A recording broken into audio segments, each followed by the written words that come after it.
చనిపోయేంత లోతు నీళ్లు లేవని రిపోర్ట్లు వస్తున్నాయి. కానీ చనిపోయాడు. మరి అంటే ఏం జరిగి ఉంటుందనే సస్పీషియస్ దీని కింద మరి పెట్టారు లేదో నాకు డౌట్. కంప్లైంట్ అయితే ఇచ్చినట్టున్నారు. అది ఒక పార్ట్ అయితే అతని కొడుకు ఆ రోజు ముందు రోజు మాకు అనుమానాలున్నాయి, మా తండ్రి మీద డౌట్ అని వాళ్ళే కొడుకు కూతురు చెప్తారు. మరుసటి రోజు అదే కొడుకుతో ఒక కంప్లైంట్ లాడ్జ్ అవుతుంది. ఏమని, ఎవరైతే ఒక చిన్న అమ్మాయి మీద ఇతను కొంచెం ఏజ్డ్ ఇతను తోటలోకి తీసుకెళ్లి అసభ్యంగా ప్రవర్తిస్తున్నాడు, ఆమెను వేధిస్తున్నాడు చిన్న అమ్మాయిని అని గమనించిన ఒక విజిల్ బ్లోయరు అతను ఒక వీడియో తీసి బయటెక్కడ పంపల, స్కూల్ అథారిటీస్కో హెడ్ మిస్ట్రెస్కో వాళ్ళకు పంపించి అమ్మాయి ఇట్లా జరుగుతుంది చూసుకోండి అంటే, ఆ నేరానికి ఇతని దగ్గర నుంచి కంప్లైంట్ తీసుకుని ఎవరైతే చనిపోయిన అతని కొడుకు నుంచి కంప్లైంట్ తీసుకుని ఫోక్సో కేసు పెట్టారు.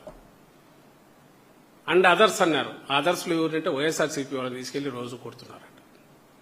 ఏదో పేరు చెప్పడం తీసుకెళ్ళడం అంటారు. అసలు ఏమి సంబంధం అంటే చెప్పేవాడు లేడు. నీకు రిజిస్టర్ అయ్యి ఎఫ్ఐఆర్ అయితే తప్ప కేసు ఉన్నట్టుండదు. ఇది ఒకటి నడుస్తుంది. అంటే నేరం చేసిన వాళ్లకు సంబంధించినంత వరకు నువ్వే తీర్పు కూడా చెప్పేసి అనుమానాస్పద పరిస్థితిలో అతను సరిపోయాడంటే ఏమైందనేది ఎనీబడీ కెన్ ఇమాజిన్. అదొక పక్క జరిగితే దాని మీద విటాసి చేయాల్సింది పోనిచ్చి government, I'm not talking about CARSI, a government what should be its reaction, immediate reaction. ఎందుకు అక్కడ వాళ్ళ తరఫున గవర్నమెంట్ ఎందుకు ఓన్ చేసుకోవాలా?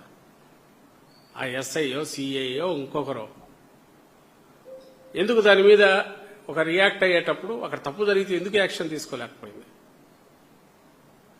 ఎందుకంటే ఆల్రెడీ వీళ్ళు వదిలేశారు.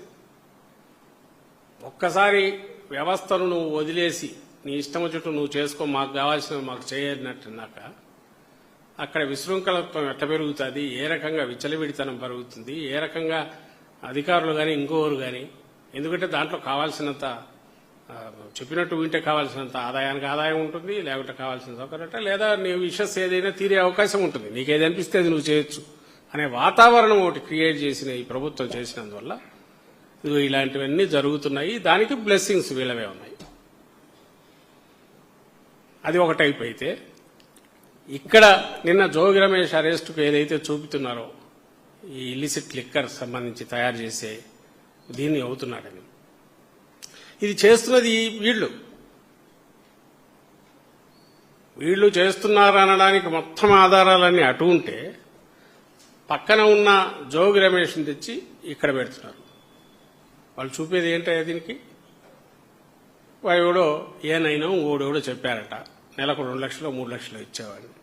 అరే నువ్వు ఫ్యాక్టరీలు నడుపుతున్నావు, అక్కడ ఏడ ఒక లోడ్ దొరికిందంటే దాని మీద నువ్వు తప్పుడు కేసు పెట్టడానికి కూడా అసలు ఇది నమ్ముతారా జనము? కోర్టు ముందు నిలబడతాదా? అది కూడా అనవసరం. ఈ రోజుకి ఇది లాగేస్తే 6 నెలలు, ముందైతే 3 నెలలు బొక్కలో వేసేయచ్చు, 3 నెలలు అయితే జైల్లో ఉంటాడు కదా, బయటకు వచ్చేట తర్వాత చూసుకోవచ్చు అనే యాటిట్యూడ్ వల్ల ఆ మినిమం జాగ్రత్తలు కూడా తీసుకోవట్లా. ఇప్పుడు జయచంద్రారెడ్డి అనే వ్యక్తిని, ఇంతకుముందు అన్న జయచంద్రారెడ్డి వ్యక్తి అతనే దాని వెనక ఉన్నాడనడానికి కావాల్సిన ఆధారాలు ఉన్నాయి. వాళ్లే చెప్పారు, ఆ రోజు అనౌన్స్ చేశారు. అతనికి సంబంధించిన వాళ్ళ బార్లలోనే వాటిని అమ్మిస్తున్నారు, వైన్ షాప్లో పెట్టారు అన్నారు. అక్కడ డంప్ దొరికింది, ఫ్యాక్టరీ దొరికింది. ఆ ఫ్యాక్టరీలు రిపీటెడ్గా అన్నిట్లో వస్తున్నాయి. మరి ఆ జయచంద్రారెడ్డి ఎవరు అంటే టీడీపీ క్యాండిడేటు.